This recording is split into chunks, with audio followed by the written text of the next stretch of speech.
Que hay varias teorías de las que nos vamos a conseguir, que vamos a hablar de manera bastante distinta, ¿sí?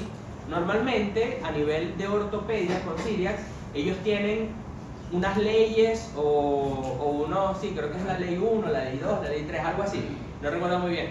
Pero ¿qué pasa?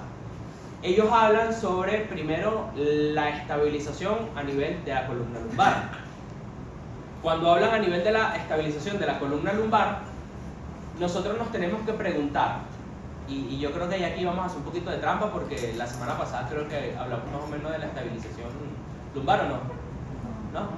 Ah, fue el lunes pasado. Sí, fue el lunes pasado, creo que hablé de eso. Cuando hablamos de estabilización lumbar, ¿qué entienden ustedes por estabilización lumbar? A ver, ¿qué se les acerca ahí? Equilibrio. ¿Ah? Equilibrio. Equilibrio. La base. ¿Hay alguien amable que me pueda regalar un poco? ¿Qué entienden ustedes por estabilización lumbar? ¿Estabilización es lo que está diciendo? Estabilización lumbar. Armonía, equilibrio, postura, ¿ah? Densidad. Ok. ¿Qué más? Curvatura. Soporte. ¿Sí? Soporte. Son palabras que evidentemente todas vienen a relación con el tema, porque cuando yo hablo de la estabilización lumbar, hablo de la tensión que hay para que la curvatura lumbar no se vuelva patológica, primero, y para que la rectificación lumbar no se vuelva patológica. ¿Cómo hago yo esto? ¿Sí? Para esto tengo que dibujar, qué fastidio. ¿Sí? Ok, imagínense que yo aquí tengo una columna. Tengo una columna lumbar, ¿sí? Siempre es más fácil empezar por el sacro. Tengo el sacro allí, tengo L5, tengo L4, tengo L3, tengo L2, tengo L1 y ya para allá torácico, ¿sí? Allí tenemos nuestra columna, ¿va? En este caso, muchachos, cuando nosotros estamos presentando esto, sabemos que esto es anterior, esto es posterior, ¿sí? Curvatura lordótica, curvatura sifótica del sacro. Esto no debería ni existir, no sé por qué eso, la evolución no lo ha quitado todavía. No, pero está en eso. ¿Ah? Está en eso. ¿Por qué? Yo leí en estos días que ya las futuras generaciones. No, mentira. De alguna manera. Ok, muchachos, ¿qué va a pasar en este caso? Para yo entender la estabilización lumbar, yo tengo que entender cuáles son los tejidos que llegan al lumbar que me van a generar tensión posterior y tensión anterior, ¿sí? ¿Cuáles de los tejidos que yo tengo a nivel lumbar me generan tensión anterior? Que están constantemente tensionando de manera anterior.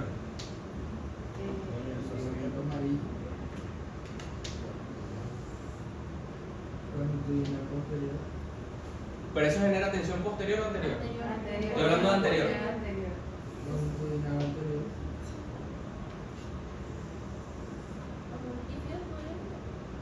¿Multifluidos son anteriores o posteriores? Conciliar. ¿Ah? Conciliar. El más importante de todo. Y sale desde allá el... Ya lo dije aquí. ¿Qué más? ¿Qué más, pues?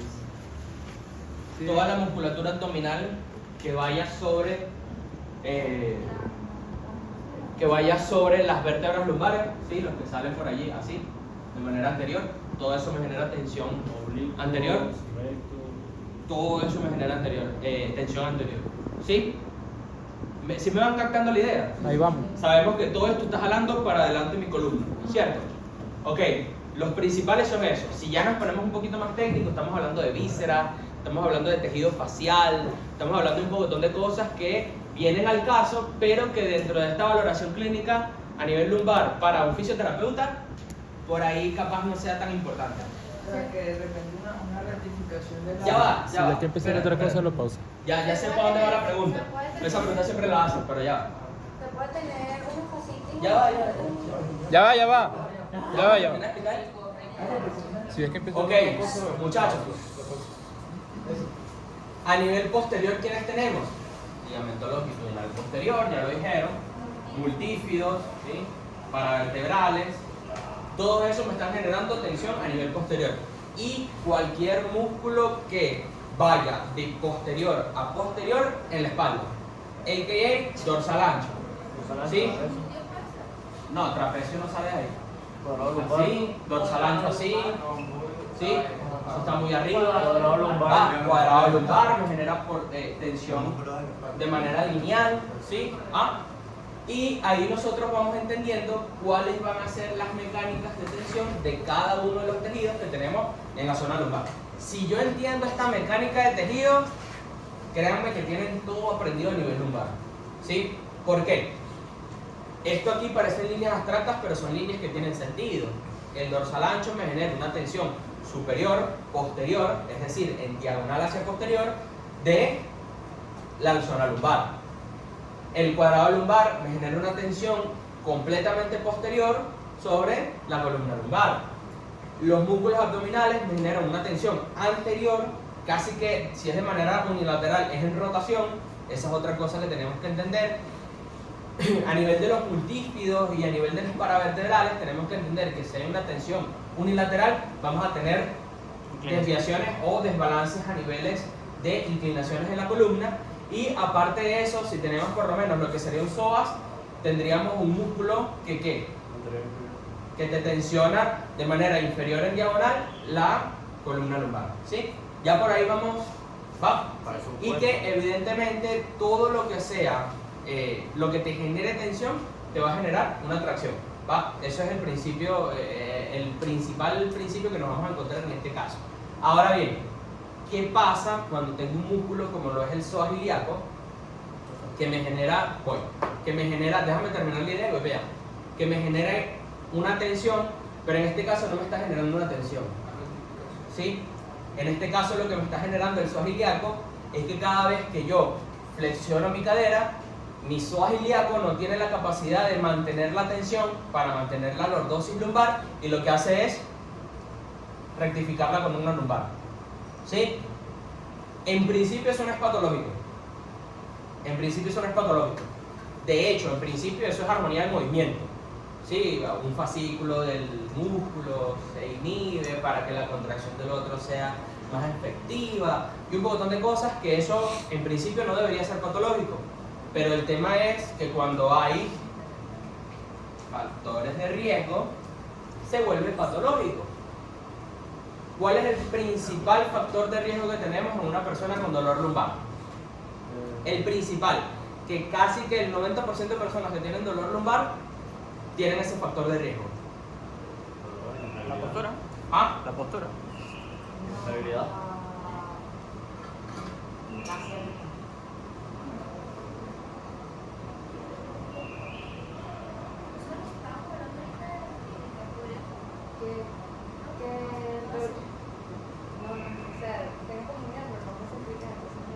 ¿Qué es un factor de riesgo? No. Algo que aumenta la probabilidad de que yo padezca de algo, ¿sí? Por lo menos. La edad puede ser un factor de riesgo, pero no es el principal en dolor lumbar. El sobrepeso. El sobrepeso. Sobrepeso pudiera ser un factor de riesgo, pero no es el principal. Ocupación es un factor de riesgo, pero puede que no sea el principal, porque no todo el mundo tiene la misma ocupación. Puede que sea un factor de riesgo, pero no es el principal. Pero aquí estamos hablando de dolor lumbar inespecífico, no es un dolor lumbar, es un dolor lumbar que tú vas al médico y te dice dolor lumbar inespecífico, no te dan más nada. Si fuera una hernia, el médico te dice hernia y ya. No, tampoco. ¿Debilidad muscular? No, ¿Estás sentado? tampoco.